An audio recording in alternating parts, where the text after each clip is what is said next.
Indo British advanced pain clinic నొప్పి మాయం surgery దూరం ఫర్ అపాయింట్మెంట్స్ 9155515563.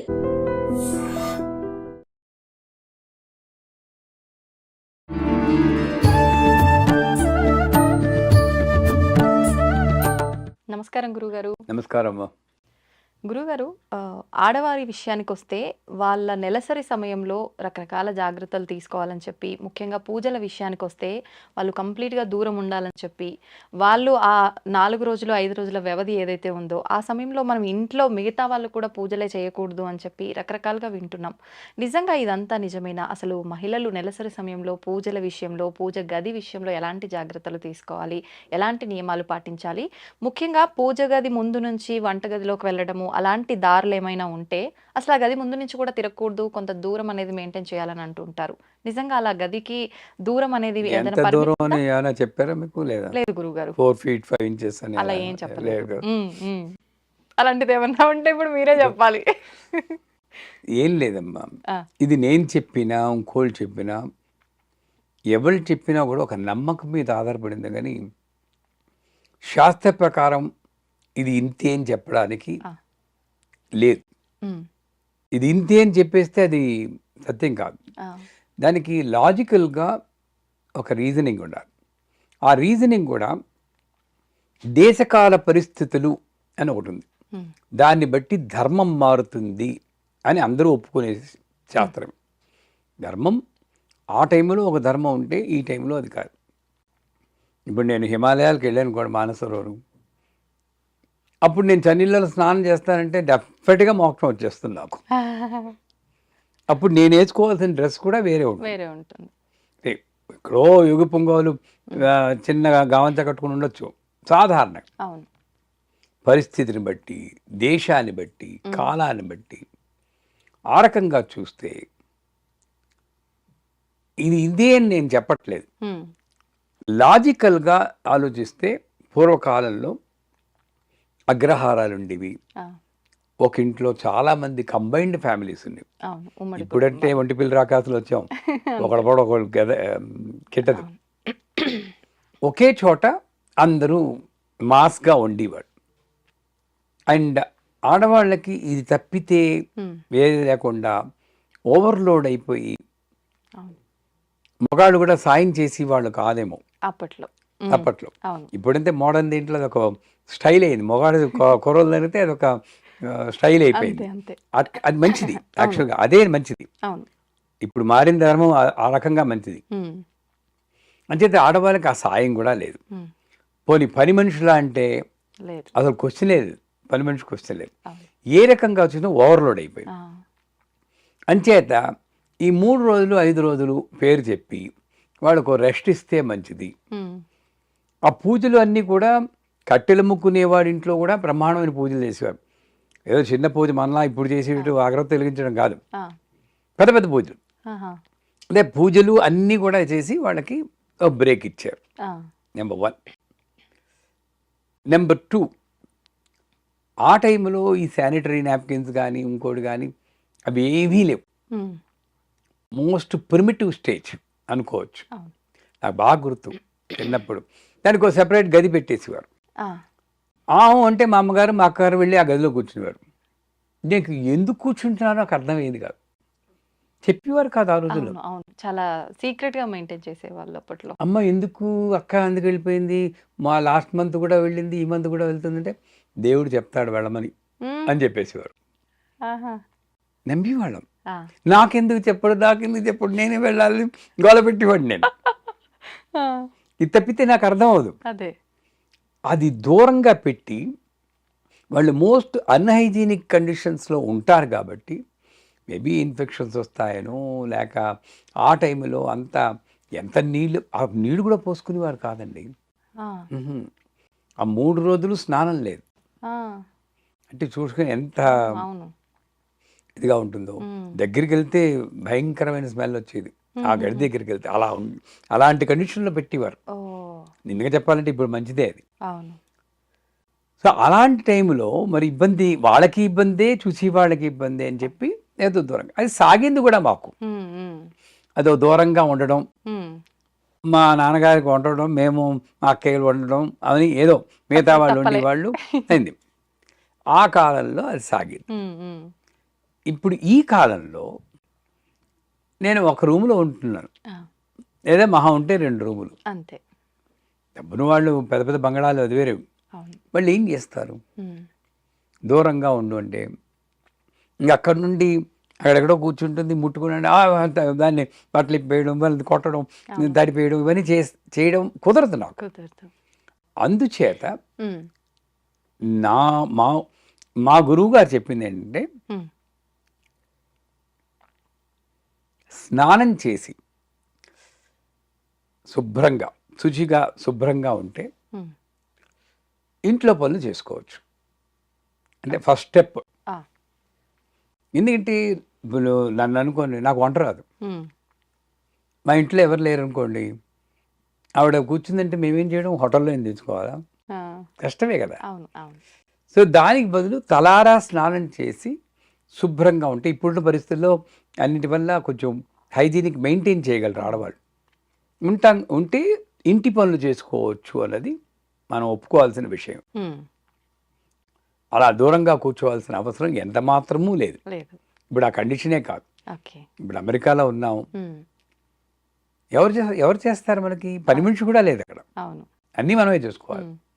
కూర్చోమంటే ఏం చేస్తారు అని చేత అది కాదు.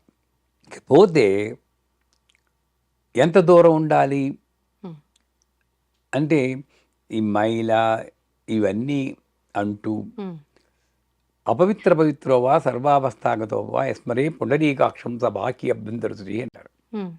శ్లోకం మీకు తెలిసే ఉంటుంది, నీళ్ళు తొలుగుంటూ చెప్తారు.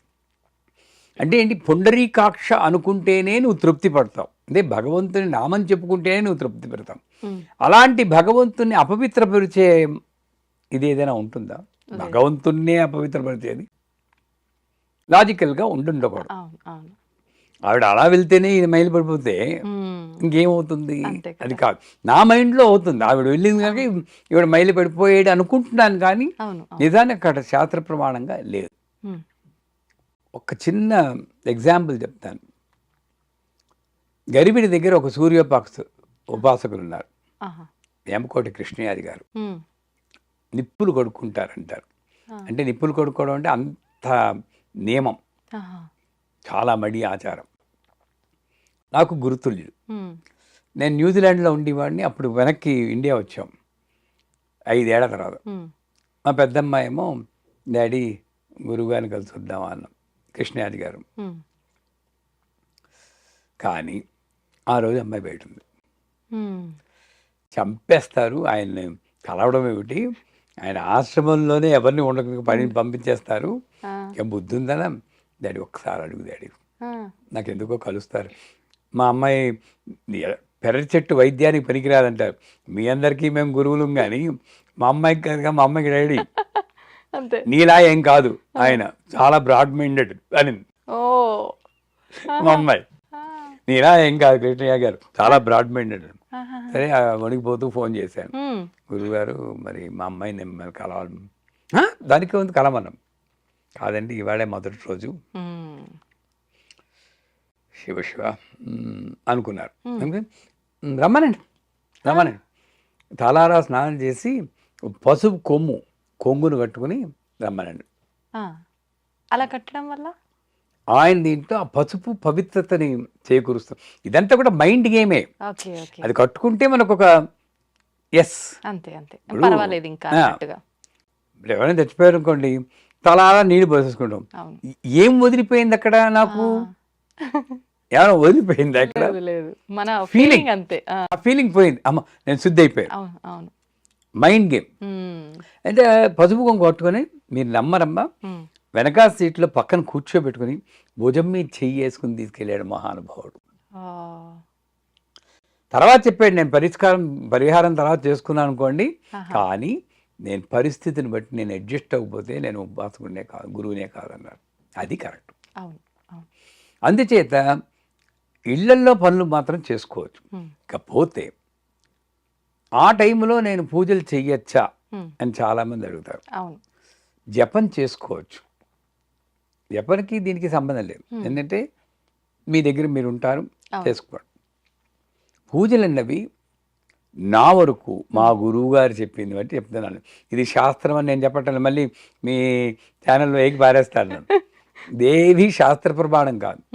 మా గురువు గారి యొక్క లాజిక్ ప్రకారం మీ అత్తగారు, మీ మామగారు, మీ భర్త, మీ ఫ్యామిలీ వాళ్ళు ఒప్పుకుంటే వాళ్ళకి ఏం అబ్జెక్షన్ అయిపోయి చక్కగా స్నానం చేసి ఒక పసుపు కుంకుమ కొట్టుకుని పూజ చేసుకోండి. ఏమీ ప్రాబ్లం. అట్లీస్ట్ భర్తకి వండినా పెట్టండి. అంతేగాని ఇది ఈ పేరు చెప్పుకొని ఆ 3 రోజులు 5 రోజులు ఇంట్లో వాళ్ళని ఇబ్బంది పెట్టద్దనే నేను అంటాను. చాలా చిన్న చూపుగా కూడా చూస్తుంటారు.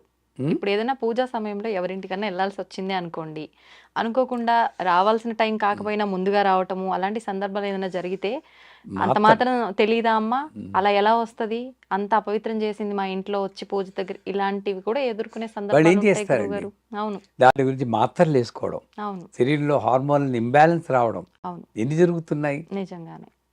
ఇవన్నీ అవాయిడ్ చేయాలంటే కొంత అలాగని మనం బరితెకించేసేసి నేను ఏదైనా ముట్టేసుకుంటాను అని నేను చెప్పట్లేదు. దాన్ని నేను సపోర్ట్ చేయను. నా పరిస్థితిని బట్టి కొంత నేను రిలాక్సేషన్లో వెళ్ళినా ఏమీ తప్పు లేదు అని నేను భావిస్తాను. మన సౌకర్యం, కుటుంబంలో వాళ్ళ అనుమతి అన్నీ ఉంది అని అంటే పర్వాలేదు, మనకు తోచినట్టుగా చేసుకోవచ్చు. 100%. సంతోషం గురుగారు. నిజంగా చాలా మంది ఆడవాళ్ళు ఊపిరి పీల్చుకుంటారు మీ మాటలు విన్న తర్వాత. ఊపిరి పీల్చుకుంటారో, కొంతమంది చేతన వాళ్ళు తిట్టుకుంటారో మీ ఛానల్లో ఈ వీడియో రిలీజ్ అయ్యాక తెలుస్తున్నా. గురుగారు, చాలా మంది ముహూర్తం చూడందే ఏ పని కూడా మొదలు పెట్టని వాళ్ళు ఉంటారు. కొంతమంది అసలు ఈ ముహూర్తాలు లేవు, ఏమీ లేవు, మా పాటికి మేము అలా చేసుకుంటూనే పోతాం, మీరేంటి చాదస్తాం అనేవాళ్ళు ఉంటారు. అయితే నమ్మే వాళ్ళు నమ్ముతుంటారు కదా ముహూర్తాలనైతే. ముహూర్తం చూసుకొని అనుకున్న ప్రకారంగా అదే టైంలో ముహూర్తంలోనే అనుకున్న పని చేసినా కూడా మనం అనుకున్న పని జరగకుండా అనుకున్న దానికి వ్యతిరేకంగా జరుగుతూ ఉంటుంది.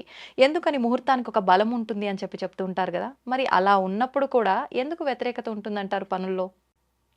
మంచి ప్రశ్న. ముహూర్తానికి బలం లేదు అని చెప్పడం చాలా తప్పు. ఎందుకంటే జ్యోతిష్య శాస్త్రం ఇవన్నీ కూడా వేద ఉపాంగాలు. జ్యోతిష్యము, నిరుక్తము, ఛందస్సు ఇవన్నీ కూడా. జ్యోతిష్యంలో ఆ ముహూర్తానికి బలం ఉంటుంది. కానీ కానీ ఉంది.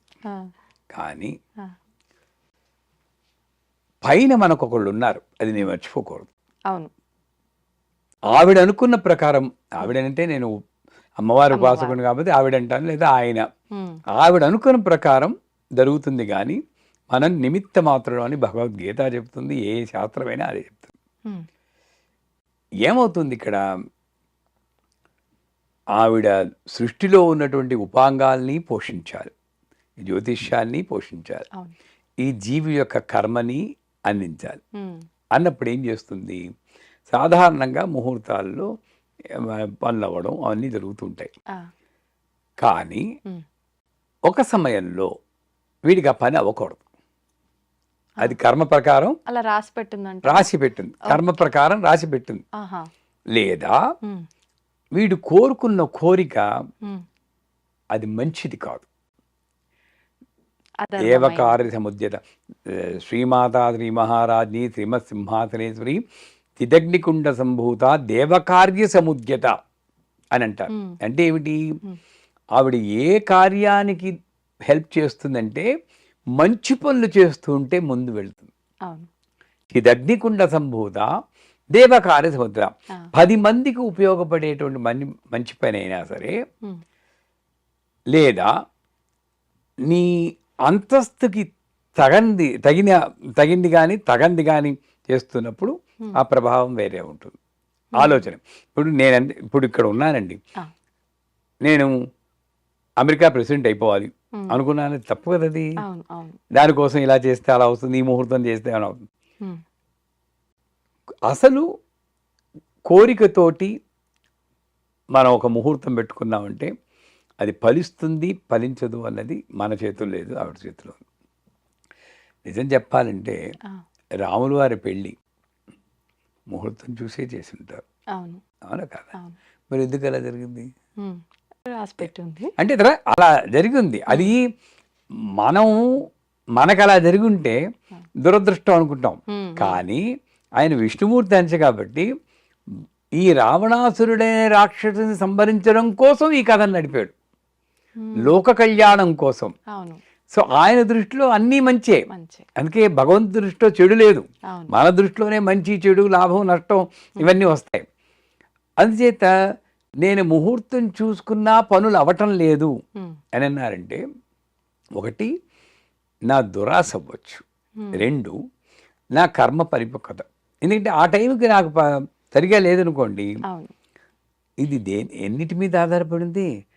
ఆ నర్సు వీడు పుట్టినప్పుడు టైం సరిగ్గా చూసుకోవాలి. 6:50 పుట్టాడు, 6:50 అని నడుస్తుంది, వాడు 6:15 అని రాసుకుంటాడు. అయిపోయిందా? జీవితం మారిపోయింది. అప్పుడే నక్షత్రం మారింది అనుకోండి, బతుకు బస్ స్టాండే. ఈ 6:15 పెట్టుకుని క్యాల్కులేట్ చేసుకుంటూ ఉంటాడు ప్రతి ముహూర్తం. అక్కడ నర్సు తప్పు జరిగిపోయింది అంటే ఆవిడ పంపించింది ఆ నర్సుని అనమాట, వీడికి ఇది జరగకూడదని. ఇవన్నీ ఆవిడ నాటకాలే. ఈయన ఈ జ్యోతిష్యం క్యాల్కులేట్ చేసేటప్పుడు కరెక్ట్గా క్యాల్కులేట్ చేసేటప్పుడు ఎవరో వాళ్ళు ఏమండో ఇలా వస్తారా, వచ్చే అనేసి మధ్యలో ఆపేసి వెళ్తారు, క్యాల్కులేషన్ తప్పచ్చు. హ్యూమన్ ఇన్వాల్వ్మెంట్ అన్నది ఉన్నప్పుడు నేను గ్యారంటీ ఇవ్వలేను దానికి, ఎంత పండితుడైనా సరే, నేనైనా సరే ఇంకోడైనా. ఆడు పప్పులో ఖాళీ చేయాల్సింది. అమ్మవారి ముందు మనం ఏంటండి చెప్పండి అసలు. అంతెందుకు, నాకు నా చిన్నప్పుడు నేను అమ్మాయిని ప్రేమించాను, పబ్లిక్ అని చెప్తున్నా, 8 ఏళ్ళు ప్రేమించి పెళ్లి చేసుకుందాం అనుకున్నాను. అన్నీ ఇస్తుందండి శ్రీ అమ్మవారు. అంటే ప్రపంచంలో అంటే ఏంటి, ఉపాసనలో నేను అమ్మవారితో ఎలా ఉండాలో అమ్మాయిని ప్రేమించినందువల్ల తెలిసింది నాకు. అప్పుడు అన్నీ ఆ అమ్మాయిలాగా అనిపించింది. నీలం చీర తనకి చాలా ఇష్టం, అమ్మాయి ఇలాగే కూర్చుని తను ఇలాగే ప్రతి చూసిన, అంటే ఇప్పుడు నేను అది అమ్మవారికి అనుభవించుకుంటున్నాను. ఏది చూసినా అమ్మవారే, ఏది చూసినా అమ్మవారే. అది అనుభవం రావడం కోసం అక్కడ పెట్టేసిందేమో అని ఇప్పుడు అనిపిస్తుంది. సో అమ్మాయిని పెళ్లి చేసుకుందాం అనుకుని, నేను పేర్లు అనవసరం, ఒక గొప్ప పండితులు, ఊరు కూడా అనవసరం, ఊరు పెట్టేస్తే మీరు పట్టేస్తారు. నేను ఆంధ్రప్రదేశ్లో ఒక ఊరిలో ఉన్న గొప్ప పండితుడు నేను క్యాజువల్గా అన్నాను, అంటే అక్టోబర్లో నీ పెళ్ళి అయిపోతుంది అన్నాడు. అయిపోతుంది అనుకో. అమ్మ ఇప్పటికీ యాక్చువల్గా చెప్పాలంటే నాకు ఉద్యోగం కూడా పెద్దగా లేదు, ఎలా పెళ్ళి అవుతుంది అనుకున్నాను. ఆయన డేట్స్ సహా చెప్పాడు. అదే డేట్కి నాకు మలేరియల్ కమ్ డబుల్ టైఫాయిడ్ వచ్చి 42 రోజులు ఎంతో హాస్పిటల్లో ప్రతిరోజు 105, 106 జ్వరంతో పడి చచ్చిపోతానన్న స్టేజ్కి వచ్చాడు. నా పెళ్ళి అయిపోయింది అనమాట. ఆయన అన్న మాటకి ఇప్పుడు తర్వాత అర్థమైంది, నీ పెళ్ళి అయిపోతుందంటే ఇది ఏమో అనిపించింది. మా నాన్నగారు కూడా ఏడ్చిస్తే చచ్చిపోతానని, ఇది బతకడండి, అది మెన్నెముక్కలో నీరు కూడా తీశారు అప్పుడు. అంటే చెప్పొచ్చు ఇది ఆయన తప్పు చేసేడు నన్నమ్మో. పండితులందరూ మంచి చేయాలని చూస్తారు, ఎవరు కావాలని తప్పు చేయరు. కాకపోతే నా కర్మ ఒకటి కుదురుతుంది కదండి, ఆ కర్మ దాటి నేను వెళ్ళాలి అంటే, ఇక్కడ కుంభకర్ణుడు నిద్రే కావాలని కోరుకున్నాడు అంటారు. రాక్షసుడు కోరరాని కోరుకున్నా సరస్వదేవి నాలుగు మీద నాట్యమాడి ఏది పలకాలో అది పలకకుండా అలక్ష్మీర్ నాశయామ్యహం అని పలాల్సింది లక్ష్మి అన్నాడు అనుకోండి, నాయన మరి అలా చెయ్యదు. సాధారణంగా మంచివాడు, కొంతమంది అంటారు తప్పుగా చదివితే ఆవిడ అది చేసేస్తుంది, భార్యాం రక్షత్ భైరవి అని అన్నాడు, భార్యాం భక్షత్ భైరవి అన్నాడు, అందువల్లే ఆవిడ చచ్చిపోయిందని కొంతమంది చెప్తేస్తుంటారు కథలు. అది నిజం కాదా గురుగారు? అదే నిజమైతే చాలా మంది మొగాళ్ళు చంపేద్దరు కదా ఆడవాళ్ళని వాటికి. ఆ స్తోత్రాలు చదివి క్లూలెస్ పడ్డారు, ఎవడు పట్టుకోలేడు. భార్యాం భక్షత్ భైరవి అంటే ఆవిడ చచ్చి ఊరుకుంటుంది. అంటే ఆయన వాక్కు అంత ఉందేమో పవర్, వీళ్ళకి లేదేమో. వాక్కు అంత ఉన్నవాడు అలా తప్పే చేయడు. అదేదో పొరపాటు జరిగింది, అక్కడ జరగాలి, అది అక్కడ ఏదో ఏ కోరికతో పలికారు, అక్కడ జరగాల్సింది జరిగింది అంతే. కానీ దానికి దీనికి లింక్ పెడుతున్నారు చూడండి, అది కరెక్ట్ కాదు. నువ్వు మంచిగా ఉన్నప్పుడు ఆ లక్ష్మీ నాసి అమ్మదు, లక్ష్మి అంటే పిచ్చాడా ఏం చదువుతున్నావో తెలియదురా, తల్లి కదా అది.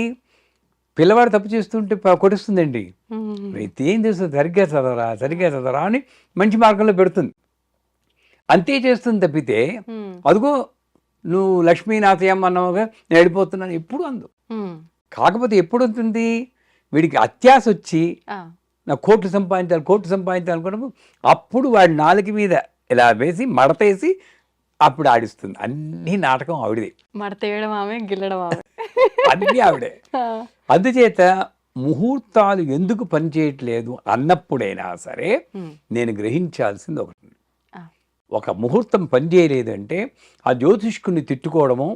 మనకేంటి, గుళ్ళోకి వెళ్తాం, పూజారిని తిట్టుకుంటాం, సరిగ్గా చేయరండి, నేను కాశ్యప గోత్రం అంటే కౌండిన్య గోత్రం అన్నారు, వినిపించుకోరండి బాబు డబ్బుల మీదే అని. అంటే ఆవిడికి ఎంత కోపం వస్తుందో తెలుసా అండి. గుళ్ళో నాకు 3 పూట్ల పూజ చేసి నైవేద్యాలు పెట్టిది ఇతను. నా పూజారిని, అర్చకుల్ని, బ్రాహ్మణుని తిడితే నేను ఊరుకోను, ఇప్పుడు ఎలా చదివితే అంతే, అదే కరెక్ట్ అంటుంది ఆవిడ. మరి అంతే కదా, నువ్వు చేస్తున్నావు పూజలు, అమ్మవారి సేవలో ఉంటున్నాడు, అమ్మవారి సేవలో ఉంటున్నాడు, నీ దృష్టి అక్కడ ఉండాలి కానీ గోత్రం మీద ఎందుకు ఉంటుంది. అందుచేత గుళ్ళోకి వెళ్ళి వాళ్ళని తిట్టుకుంటాం, ఏదైనా పని జరిపితే అదిగో ఆ జ్యోతిష్కుడు తప్పుగా చెప్పాడు, జ్యోతిష్ శాస్త్రాన్ని, అందుకే శాస్త్రాన్ని నమ్మకూడదండి అనేస్తాం. ఇవన్నీ తప్పు. అప్పటికైనా మనం ఏదో చూసుకున్నాను, నేను మా మా అమ్మని నాన్నని తిరుపతి తీసుకెళ్ళడానికి ఎప్పుడు మా గురువు గారి మిసెస్నే నేను ముహూర్తం అడుగుతాను, అన్నపూర్ణాంబ ఆవిడ్ని అడుగుతాను. నాకు పిన్ని గారు అవుతారు, పిన్ని ఎప్పుడు తీసుకెళ్ళమన్నాను, చూసి ఎల్లుండి తీసుకెళ్ళరా అని. ఆ ఎల్లుండి అమావాస్య, నేను చూసుకోలేదు, తీసుకెళ్ళిపోయాను. మీరు అనరు, మీరు నమ్మరు, అందరూ ఏదో ఏర్పాటు చేసినట్టు స్పెషల్ దర్శనం వాళ్ళకి జరిగింది, అన్నీ స్మూత్గా తిరిగిపోయాయి. వచ్చాక చూసుకున్నాను అది అమావాస్య. నేను ముందే చూసుకున్నాను అనుకోండి, అయ్యో అమావాస్య నాడు వెళ్తున్నాను, అమావాస్య నాడు ఉంటుందో లేదో అనుకుంటే అదే అలాగే జరుగుతుంది. అంచేత ఏమిటి, ఆ ముహూర్తం పెట్టి వాళ్ళలో ఉన్న శక్తి, ముహూర్త బలం, నీ జన్మ నక్షత్రంలోని ఇన్ని కలుస్తేనే ఒక పని అవడం కానీ అవకపోవడం కానీ. వీటన్నిటికీ మించింది భగవదాజ్ఞ. మార్కండేయుడు వెళ్ళిపోవాల్సిన వాడే, యమధర్మరాజే పాశం పట్టుకుని వచ్చాడు అంటే ఆ ముహూర్తం కన్నా గొప్ప ముహూర్తం ఉంటుంది ఏంటండి. కానీ శివుని పట్టేసుకున్నాడు. అంటే ఏం చేసి సర్వానుల్లంఘ్య శాసన శ్రీమతి త్రిపుర సుందరి అన్నట్టు, అరే నేను తిరగరాసేసాను రా, వీడికి ఎక్స్టెన్షన్ ఇచ్చేసాను అన్నాడు, ఎక్స్టెన్షన్ ఇచ్చేసాడు.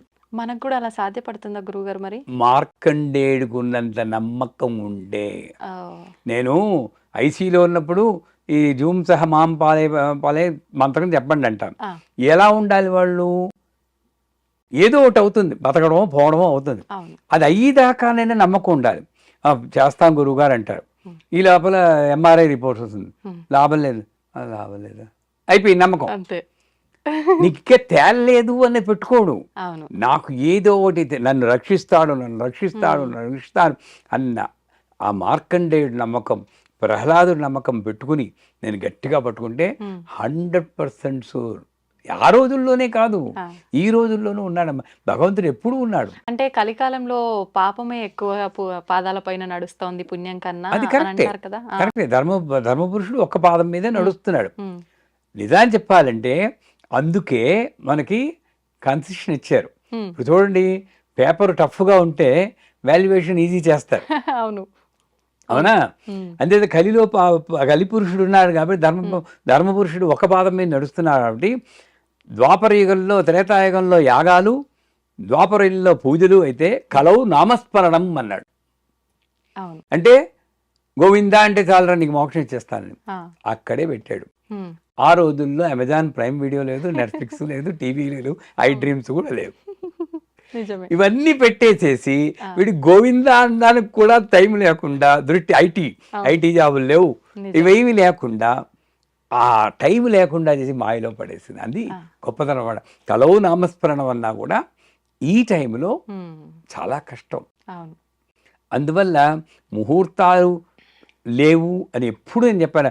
జనాలు అనుకుంటారు గురు కరుణామయ్య గారికి దేని మీద నమ్మకం లేదని. వాస్తు నమ్ముతాను, జ్యోతిష్యాన్ని నమ్ముతాను, కానీ నా జీవితాన్ని అదే నడిపిస్తుంది అనుకుని మాత్రం ఎప్పుడు వెళ్ళను. నా జీవితాన్ని నడిపిస్తుంది అమ్మ. నా రోజు బాగుంటే ఎవరైనా వచ్చి చెప్తే వింటాను, అంతే. నాకు నమ్మకాలు లేవండి నేను ఎప్పుడు అన్నాను, వింటాను. ఆ చెప్పిన వాడు అమ్మవారే.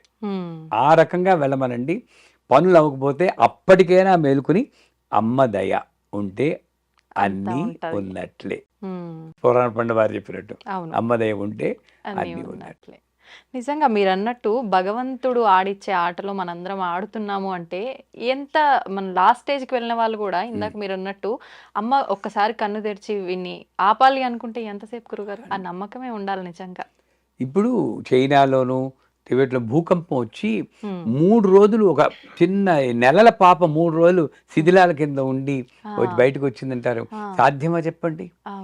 అది చూసేకైనా మనకి తెలియాలి కదా. నిజమే. కాకపోతే అది అయిపోయేదాకా మనం ఏమి నిర్ణయించకూడదు. అంతే. ఆ నమ్మకం. నేను దేవీపురంలో ఉన్నప్పుడు నా దగ్గరికి ఒక ఆవిడ వచ్చారు. మా అబ్బాయికి పెళ్లి కావాలండి, మా అమ్మాయికి పెళ్లి కావాలండి. ఎంతమ్మా వయస్సు? 18 ఏళ్ళు. 18 ఏళ్ళకి ఏంటమ్మా పెళ్ళి అన్నారు. ఏదైనా మంత్రం ఇస్తే అవుతుందేమో, ఓ పని అయిపోతుందండి అన్నారు. ఇది మాట, ఓ పని అయిపోతుంది కదండి. ఓ పని అయిపోతుందని చేస్తున్నందువల్లే వాళ్ళు తిరుగుటప్పాల వెనక్కి వస్తున్నారమ్మా అనకూడదు. కానీ నిజం గురుగారు, మీరు బరువు వదిలించుకోవడానికి చూస్తున్నారు. మంచి బరువు మళ్ళీ ఆలోచించున్నాను. లేదని మంత్రం ఇవ్వడం నాకు కొంచెం అప్పుడు బాధ అనిపించి, అమ్మవారు తలుచుకుంటే 40 రోజుల్లో మీ అమ్మాయి పెళ్ళి అవుతున్నాను. కానీ 39 రోజులైనా కూడా పెళ్లి కొడుకు రాకుండా పోయినా నీకు అదే నమ్మకం ఉండాలి. మనం ఏంటి 10 రోజులు అయ్యేటప్పటికి పని చేయట్లేదు, గురుగారు చెప్పారు పని చేయట్లేదు. ఇప్పుడు ఈ చెట్టు చుట్టూరా తిరిగితే పిల్లలు పుడతారంటే ఒక ప్రదక్షిణ చూడగానే ఏంటి ఏం అవ్వలేదే అనుకుంటే ఏం అంతే అంతే. అలా ఉన్నారు మనుషులు. అవును. అంత నమ్మకం నీకుంటే 40 రోజులు అవుతుంది అన్నాను. బాగానే ఉంది సంబడం, ఏదో మంత్రం ఇస్తానంటే చెప్పారని వెళ్ళిపో.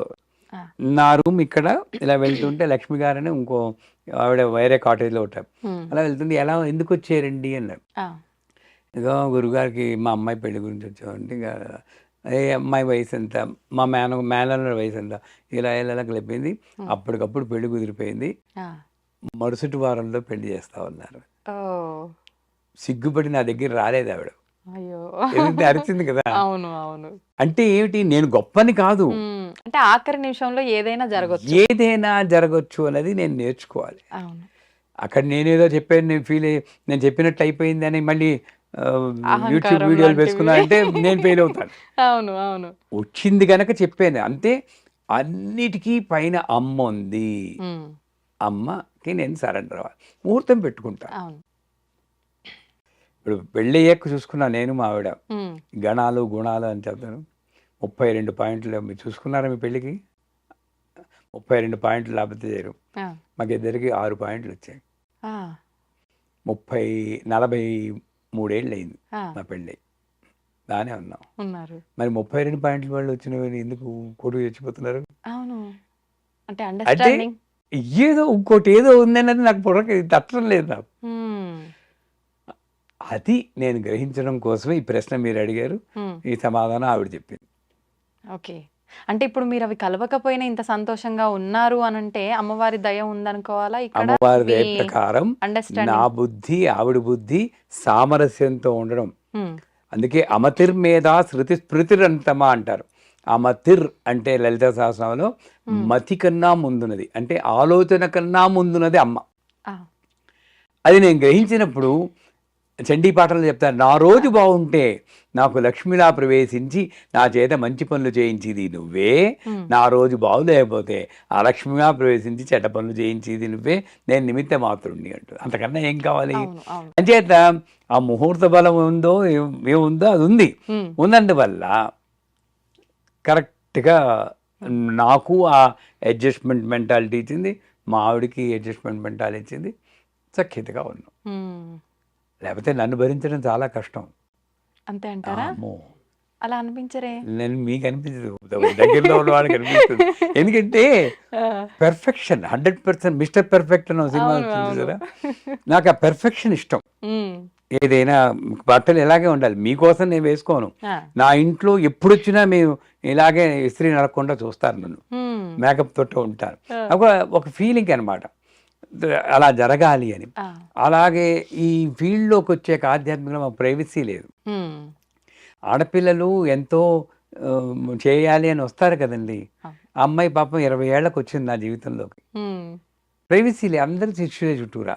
ఆహా, కాకపోతే ఒక్కటి ఇప్పుడు వచ్చింది కనుక ఈ దీంట్లో ఏంటి మీకు ఇంకో సబ్జెక్ట్ వస్తుంది. వచ్చింది, అవును, దాంపత్యం బలపడాలంటే హ్మ్, నేను చేసింది ఫస్ట్ 5 years హ్మ్, ఆ అమ్మాయిని పూల్లో పెట్టి చూసుకున్నాను. ఫస్ట్ 5 years మ్యారేజ్ అయింది. పూల్లో పెట్టి చూసుకోవడం అంటే అంటే ఏంటి గురుగారు? ఆ అమ్మాయికి చీర కట్టుకోవడం రాకపోతే నేను చీర కట్టివాడిని, ఆ, మేకప్ చేసేవాడిని చిన్నపిల్లలాగా. ఆ, అలాగానే కొంచెం సరిగ్గా కట్టుకుంటే వావ్ చాలా బాగుంది అని కాంప్లిమెంట్, పొగడత మీద పొగడతాం.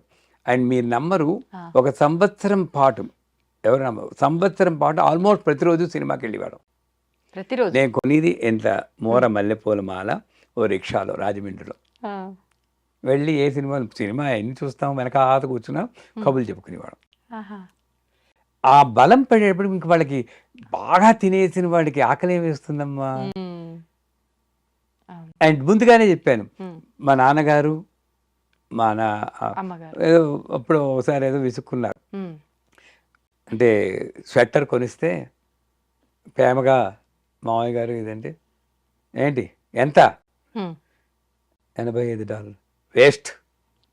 అంటే ఆ కాలం మనిషి మరి అంతే అంతే, $85 వేస్ట్ అని ఏడ్చి బుడబుడ ఏడ్చేశారు.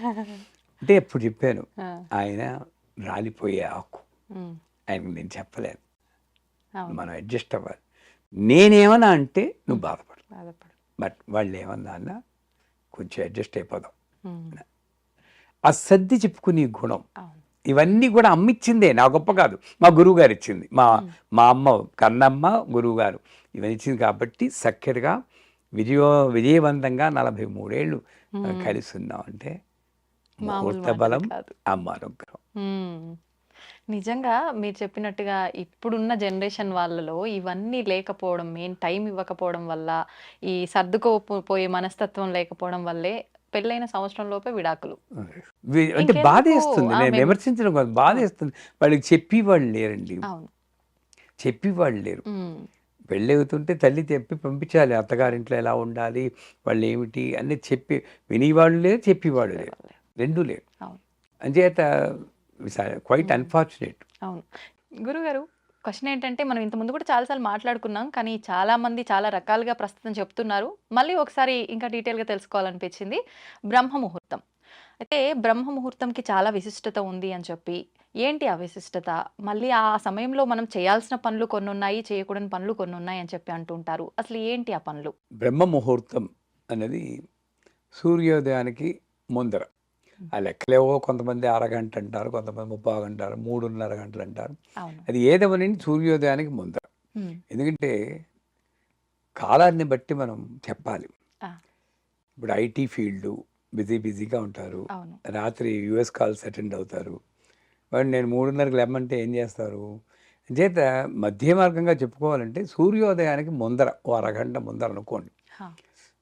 ఆ టైంలో బ్రహ్మ ముహూర్తం అంటారు. బ్రహ్మకే, సృష్టికర్త బ్రహ్మకే ఆయన ఒక మంచి ముహూర్తంలా తీసుకున్న అంటే ఎంత శక్తివంతంగా ఉంటుంది. ఆ! బ్రహ్మ ఏం చేస్తాడు? సృష్టి చేస్తాడు. హ్మ్. అంటే మనలో సృజనాత్మక శక్తి ఎక్కువ రావడానికి. ఆ! మన లైఫ్ చూడండి, పొద్దున్న లేవగానే కడిగిన మొహాన్నే కడగడం, తాగిన కాఫీ తాగడం, కట్టిన చీర కట్టడం, అవును. అదే స్టూడియోకి రావడం, అదే వీడియోస్ ఇంకోటి, రొటీన్ లైఫ్. ఏం రొటీన్ అయిపోయింది. అవును.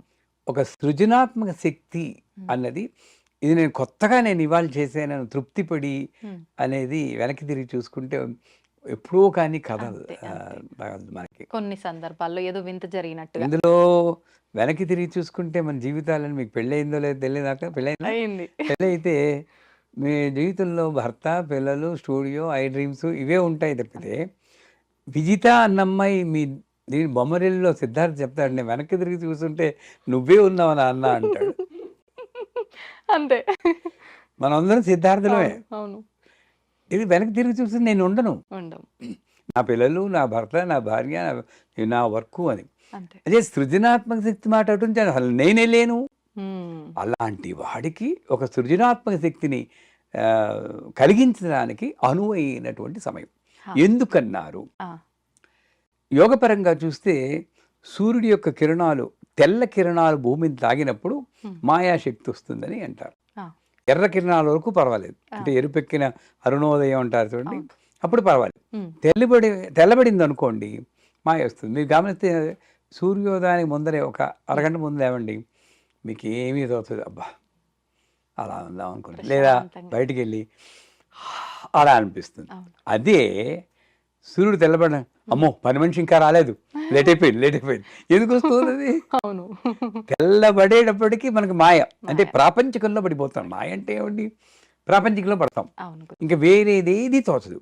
అంచేత నేను అసలు చెయ్యాల్సిన పని ఏదో ఒకటి ఉంది, నేనైనా మీరైనా భూమి మీదకి వచ్చాక, ఇది కాదు, అది నాకు గుర్తు చేసే సమయమే బ్రహ్మముహూర్తం. నేనెవరిని, నేను ఎందుకోసం వచ్చాను, నేను కొత్తగా ఈ ప్రపంచానికి ఏం తేగలను. ఓషో అని ఒక ఆయన ఉన్నారు, పేరు విన్నారా? పూణే, ఆయనకి చెడ్డ పేరు ఉందనుకోండి, బట్ గొప్ప ఫిలాసఫర్. ఆయన పుస్తకాల్లో Osho visited this planet between this and this year అంటుంది. పుట్టాడు చచ్చిపోయారని ఉండదు. సో మనం విజిటర్స్ అనమాట. నేను 1953లో వచ్చాం ప్లానెట్కి, వెళ్ళిపోయేది ఇంకా ఆయన టికెట్ రాస్తాడు కానీ మనకు కనబడదు అయ్యారు, అంతే అదృష్టవశాత్తు కనబడింది చచ్చిపోతుంది ఇప్పుడు నుండి. సో ఈ టైంలో నేనేం చెయ్యాలి అని నాకు తోచాలంటే బ్రహ్మముహూర్తమే.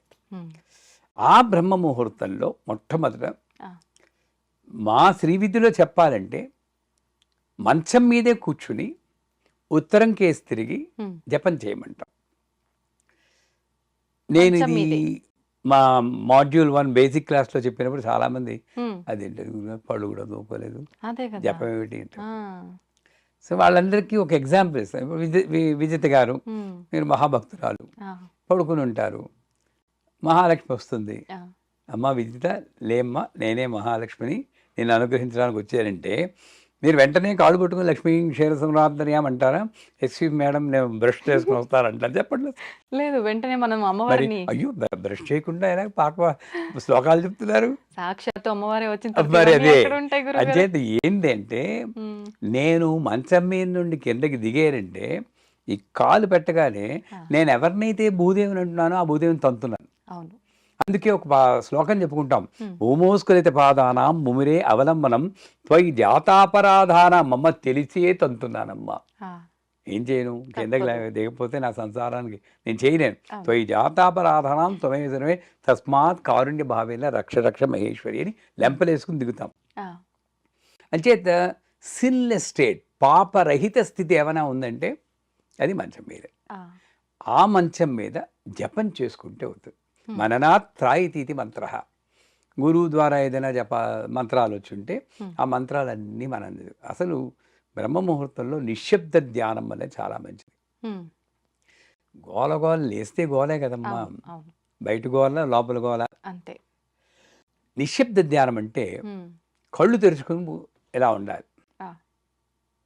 కళ్ళు మూసుకుంటే మనం ఊహకు మళ్ళీ అమ్మవారు కనబడింది, మెరుపు తీగలు కనబడ్డాయి, అదిరిపోయింది, డామ్ డామ్ శబ్దాలు, ఇవన్నీ వస్తాయి, ఇవన్నీ ఊహలే. మళ్ళీ నిశ్శబ్దంగా ఇలాగ నాకు ఇవ్వబడిన సంసారం, నాకు ఇవ్వబడిన ఇల్లు, ఇవన్నీ అక్కడ గోడకి రంగులు వెలిసిపోయి ఉంటాయి, అది చూడగానే ఏంటి రంగులు వేయించాలి అనుకుంటాం, అవన్నీ దాటాలి, ఇలా చూడాలి. ఎవడో ఒకటి లోపలికి వచ్చేస్తుంటాయి, డిస్టర్బెన్స్ కాదు, ఎలా చూడాలి అంటే ఏంటి, నా మనస్సుని అదుపులో పెట్టుకోవడానికి అనువైనటువంటిది నిశ్శబ్ద ధ్యానం. సో బ్రహ్మ ముహూర్తంలో మొట్టమొదటి చేయాల్సింది నిశ్శబ్ద ధ్యానం. కానీ ఆలోచనల్ని మనం కంట్రోల్ చేయలేం కదా గురువు గారు, ఎంత నిశ్శబ్దంగా ఉండాలన్నా కూడా వచ్చేస్తూనే ఉంటాయి. చేయలేం, కానీ రోడ్డు మీద హైవే మీద వెళ్తుంటే కార్లు ఎలా వెళ్తే ప్రతి కార్ నెంబరు నోట్ చేసుకోరు కదా, చేసుకోము, పిచ్చాడంటారు. అవును, అలాగే ఆలోచనలు వెళ్ళిపోతుంటే మీరు ఎందుకు పట్టుకోవాలి? నేను ధ్యానంలో ఉన్నప్పుడు ఆలోచన వెళ్ళనివ్వండి. మీరు సమంత గురించి ఆలోచిస్తారో, మమయిత ఖాన్ గురించి ఆలోచిస్తారో, సో ఏది మీ ఇష్టం, అది అంతే. అది సమంత, ఇవిడ మమయిత ఖాను, ఇవిడ మహేష్ బాబు అని గుర్తిస్తేనే నేను మలిన పడుతున్నా అంటే అంతే. నా మెడిటేషన్కి శ్రద్ధ భంగమైంది. పెట్టలేకపోతున్నాం అక్కడ. వాళ్ళు మంచివారే, మనం మళ్ళీ పడిపోం. నా మెడిటేషన్కి భంగమైంది. అందుచేత ఏం చేయాలి, వాళ్ళందరూ వస్తుంటే వాళ్ళు కూడా దేవతా స్వరూపాలే అయిపోయింది. అంతే. ఇక నేను చేస్తుంది అవును. ఆ ఒక్క ఆట ఆడిస్తుంది అమ్మవారు. ఆ, నేను ఇలా కూర్చొని అమ్మా నేను ధ్యానం చేయాలంటే అప్పుడే వస్తాయి ఆలోచనలు ఊ అంటావు ఇవన్నీ. ఒలికి పడతావా అని చెప్పేసి పాటలు వస్తాయి మనకి. ఆ, అది దాటాలి. అంటే దాన్ని ఆపేయాలి అనుకోవడం ఇది ఆపాలంటే కోమాకి వెళ్ళాలి, ఉమ్, అంతే కదా. అంతే. అప్పుడు కానీ ఆగదు, ఆగదు. అది వద్దు మనకి. అలా చూస్తూ ఏ ఆలోచన వచ్చినా సరే ఎంజాయ్ చేస్తూ అలా ఉంది. ఇది నిశ్శబ్ద ధ్యానం. ఉమ్, దీని తర్వాత గురువు మంత్రం ఇస్తే ఆ మంత్రాన్ని మీరు జపం చేయాలి. ఆ, లేదు అంటే ఓం నమో నారాయణాయ, విష్ణుమూర్తి. Hmm. మనకి పార్టీలు ఉంటాయి కదా, కాంగ్రెస్, Ah. బీజేపీ అని. విష్ణుమూర్తి పార్టీ అయితే ఓం నమో నారాయణాయ, శివుడు గారి పార్టీ అయితే ఓం నమ ఓం నమః శివాయ. శివాయ. ఏం చేస్తామని తప్పదు. అంతే, అంతే. ఇది ఎవరికి ఇష్టం వచ్చిన పార్టీ వాళ్ళ లీడర్ పేరు వాళ్ళు చెప్పుకుంటారు. ఇక్కడ కూడా రాజకీయాలు. మనకి బాబోయ్ వాళ్ళ అత్తగారులు, మామగారులు, వాళ్ళ కొడుకు, వీళ్ళు మేనల్లు, వాడు మనకి ఏదైతే ఓ జీవితం ఉందో ఆ దేవుళ్ళకి అంటగట్టేసి అంతే. మనం ఆనందపడిపోతూ ఉంటాం. అవును. సో ఎవరికి ఆనందం కలిగించే మంత్రాన్ని, లేదా ఓం హ్రీం హౌం నమ శివాయ అని ఉంది, ఆ మంత్రమైనా చెప్పుకుంటే Hmm. ఆ సమయంలో నమ్మకం. మన మతం అంటే ఏంటి? నమ్మకం. నమ్మకం. మతం అంటేనే నమ్మకం. మన నమ్మకం ఏమిటంటే దేవతలందరూ కూడా ఉత్తర దిశగా బయలుదేరుతూ ఆ సమయంలో ఏ జీవులు లేచి కూర్చుని జపం చేస్తున్నారో, భగవద్ ధ్యానం చేస్తున్నారో వాళ్ళని ఆశీర్వదిస్తారు. ఉమ్, అంటే వాళ్ళకి రూపాలు ఉన్నాయో, పైన అక్షతలు పడ్డాయో అవన్నీ మనకు అనవసరం. అవును. నాస్తికులు చెప్తారా అయితే నక్షత్రాలు పడ్డాయా నా మీద, అది వేళాకోళం చేస్తారు. అవును. అదేమిటంటే వాళ్ళ భాషలో చెప్పాలన్నా కూడా ఆ టైంలో ఒక నేచర్లో ఒక రకమైన ఎనర్జీ ఉంటుంది. ఉమ్, ఆ ఎనర్జీ మనల్ని ఉత్తేజపరుస్తూ ఉంటుంది దైవికంగా. ఆ. ఆ ఉత్తేజం మనకి మంచిది. అంటే 72,000 నాడులు ఉత్తేజమై ఉమ్, ఒక రకమైన రిలాక్సేషన్ పొందుతాం. ఉమ్. మరి ఇప్పుడు ఇంత ప్రత్యేకత ఉన్న ఈ సమయంలో, మనం అంత శక్తివంతమైన సమయంలో మనం అంతే విధంగా మంచి పనులు కనుక చేస్తే ఆ శక్తి ఇంకా ఎక్కువ మనకి లభించే అవకాశం ఉంటుంది కదా గురుగారు. మరి ఎలాంటి పనులు చేయాలి అప్పుడు మనం? అప్పుడు చెప్పానుగా జపం చేయాలి, జపం. జపం చేసుకోవాలి. లేదా గ్రంథ పఠనం, మంచి గ్రంథం ఆ. ఏదైనా తీసుకొని మరి అప్పుడు కాస్త మొహం అది కడుక్కొని గ్రంథ పఠనం చేసుకోవచ్చు.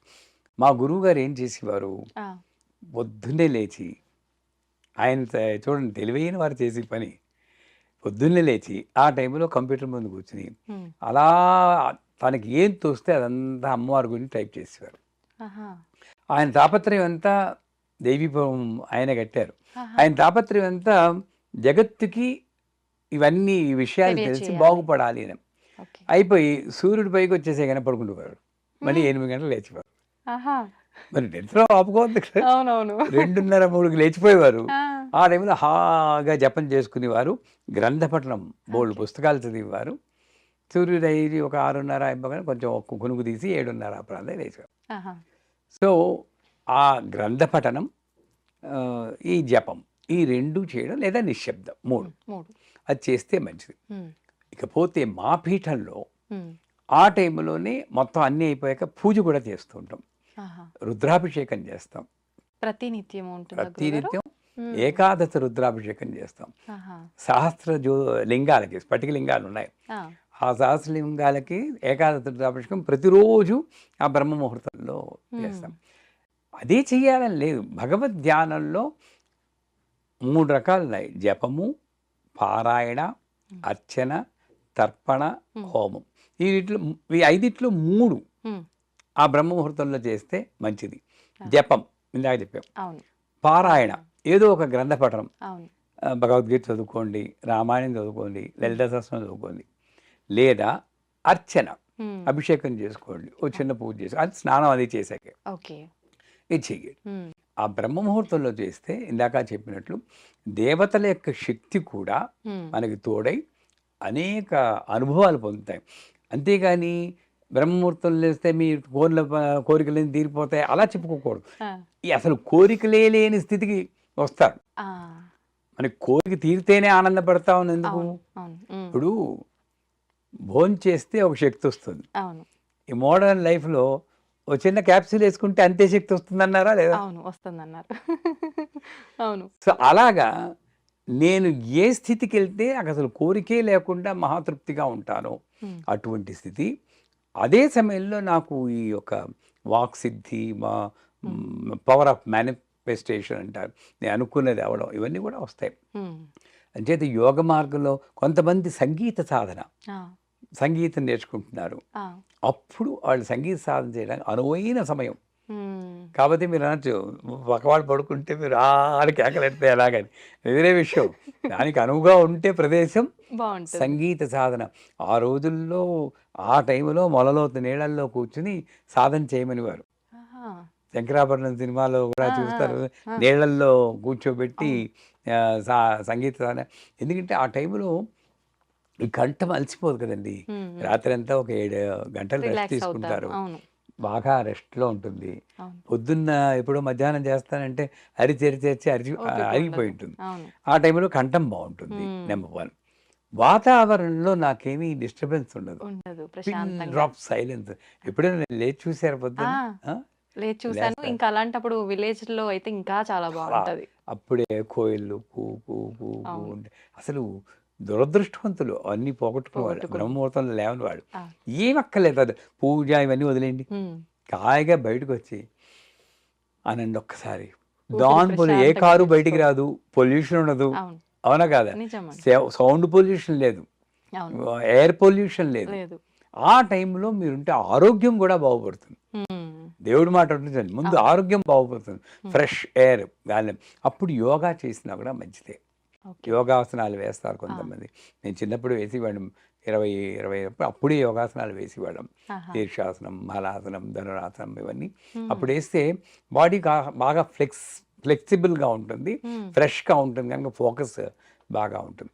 అంచేత టూకీగా చెప్పాలంటే నువ్వు ఏ ఉపాసన చేయదలుచుకున్నావో, గాన ఉపాసన కానీ, నృత్య ఉపాసన కానీ, పాండిత్య ఉపాసన కానీ, దైవ ఉపాసన కానీ, ఏ ఉపాసన, యోగోపాసన కానీ చేస్తే ఆ టైంలో మీరు ప్రాక్టీస్ చేస్తే చాలా మంచిది. అందుకే విద్యార్థులను కూడా పేరెంట్స్ లేపి చదువుకో, పొద్దుగాల తెల్లారుజామున చదువుకుంటే బాగా గుర్తుంటుంది అనేవారు.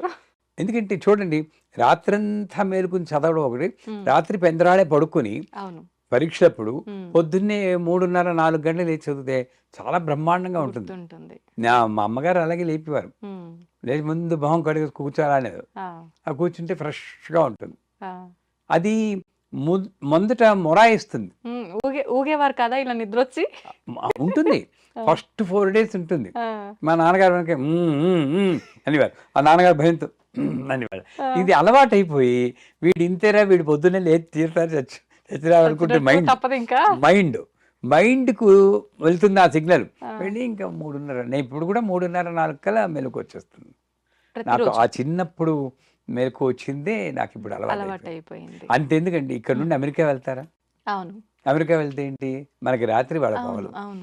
చచ్చినట్టు మన పగల్లో అక్కడ పడుకుంటున్నావా లేదా, మన రాత్రిలో వాళ్ళు మేలుకున్నావా లేదా, అంటే ఏంటి నాకు తెలియాలి. నా చేతుల్లోనే ఉంది మైండ్. అదే మాస్టర్ పరమహంస యోగానంద రామకృష్ణ పరమహంస. అంటే కాకుల్లా బతికే మనం ముందు హంసల్లా మారి తర్వాత పరమహంసలా మారాలి. మైండ్ చెప్పినట్టే వెండం కాదు, బానిసలు.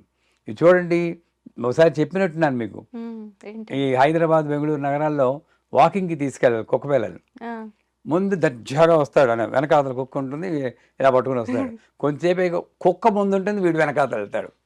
మనం అనుకోవచ్చు కానీ అలా చెప్పారు. మైండ్ ముందుంది, నేను వెనకాల అది చెప్పినట్టు వెళ్తూ ఉంటాను. అలా ఆగితే ఆగుతున్నాను నేను. అదేదో వెళ్తే కవర్లో తీసి వేసుకుంటున్నాను. ఏం కర్మ చెప్పండి ఇదంతాను. సో అట్లాంటి లైఫ్ కాదు. బ్రహ్మముహూర్తంలో లేస్తే ఆ మైండ్ మన కంట్రోల్లో ఉండి నేను ఒక మాస్టర్ అవుతాను. నేను చెప్పినట్టు వినాల్సిందే ఇంద్రియాలు. నేను అన్నం పెడితే తినాలి, ఏళ్ళకి పెడితే ఏ వేళకి పెడితే ఆ వేళ తినాలి. ముందు పరాయిస్తాను. న్యూజిలాండ్లో ఉన్నప్పుడు 10 రోజులు నేను ఉపవాసం ఉన్నాను, అంటే దసరాల్లో. ఉండి రోజుకి ఒక అంత వెరీ పని లేండి, అదొకటి తర్వాత చెప్తాను. ఓ గ్లాసులు పాలు తాగేవాడు రోజు రోజు, ఇంకేం తినలేదు అంతే. రాత్రి మొట్టమొదటి 3 రోజులు మాత్రం చాలా బాధ వేసింది. మా ముందే మా ఆవిడ మా పిల్లలు ఆవకాయ అన్నం అది కలుగుంటే ఎందుకు అనవసరంగా అందరికీ అనౌన్స్ చేసాను ఉపవాసం అని. సో అలా అలా అలా అలా తర్వాత నుండి ఒకటి గమనించాను, 4వ రోజు అసలు అనిపలేదు, అస్సలు ఇంకా దాని జోలికి వెళ్ళలేదు. మైండ్ వీడింతే నాకేం పెట్టడు, రాత్రి 10 గంటలు ఓ గ్లాసు పాలే అని సెటిల్ అయిపోయింది.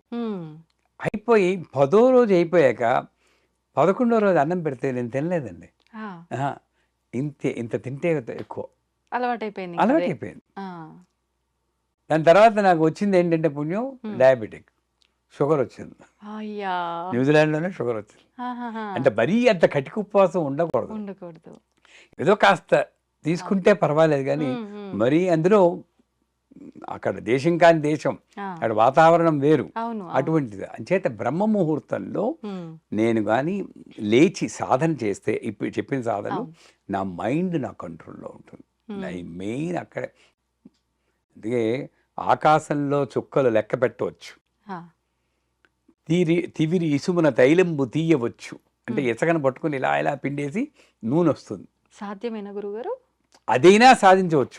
అంత కష్టం. నాస్తికుడైన రాజు ముందు దైవ స్తోత్రాలు చేసి వాడిని మెప్పించవచ్చు. ఇది అదుపులో ఉంచుకోవడం మాత్రం సాధ్యం కాదు. కరెక్ట్. అది అదుపులో ఉంచుకోవాలంటే బ్రహ్మముహూర్తం లేవాలి. మరి చేయకూడని పనులు ఏమైనా ఉన్నాయా? చేయకూడని పనులు ఏంటి? అప్పుడే ఇంకేమున్నాయండి, నాకు నా యొక్క ప్రాపంచికానికి కానీ ఆధ్యాత్మిక కానీ అడ్డొచ్చే పనులు. నా దృష్టిలో పాపం అంటే అదే, ఎవరు లిస్టే లేదు.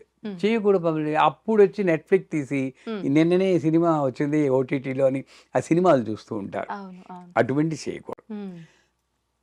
గట్టిగా మాట్లాడడం, ఆ రోజు లేచిపోతారు కొంతమంది, కానీ ఈ వంటింట్లోనూ అటు ఇటు తిరుగుతూ గట్టిగా కేకలేస్తారు. అదేమవుతుందంటే వాతావరణంలో, ఒక నిశ్శబ్ద వాతావరణంలో ఒక యోగం ఉంటుంది. అది ఓంకారంతో సమానం అంటారు. ఆ శబ్దం, అన్ని శబ్దాలు ఓంకారంలో లైవతే, ఓంకారం నిశ్శబ్దంలో లైవతే, నిశ్శబ్దానికి అవతల అమ్మవారు ఉందంటారు. ఇది ఈ సత్యం తెలుసుకుంటే, అది తెలుసుకుని కేకలు అరుపులు లేకుండా ప్రాపంచికమైనటువంటి విషయాలు తక్కువ చేస్తే, అంటే ఏమిటి, కంప్యూటర్ మీద పని చేసుకోవడాలు అలాంటివన్నీ కాకుండా అదేంటి భుక్తి, ఆ భుక్తులన్నీ పక్కన పెట్టాలి. నాకు నేనుగా ఒక జీవిగా నేను ఉద్ధరింపబడడానికి ఏం చేయాలి, ఇందాక చెప్పాను కదా, అటువంటివి చేస్తే మంచిది. నెంబర్ 2